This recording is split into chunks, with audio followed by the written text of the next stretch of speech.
So, yung next choice ko is Ventusky, which is weather app din. And yung key features niya is to access a wide range of weather. Same din nung sa una. It has models including the ECMFW, which is yung sinabi kong customizable overlays for wind, snow, and cloud cover and air pressure. 3-hour block forecast up to 10 days. Ability to switch between different weather models to compare forecast. So hindi rin siya pang Philippines, and napili ko siya for idea lang din. So ayun.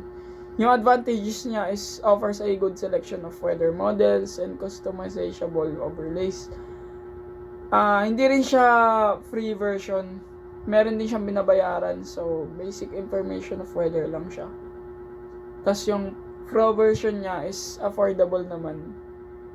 Mga nasa $4 per year. And the disadvantage about it is that free version has limited forecast duration and fewer overlays. Tapos pro version niya meron pa ring ads.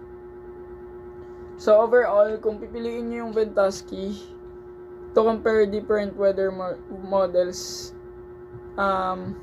meron siyang limitadong budget. Ventusky has a good option, and the Pro version offers additional features. Yun lang.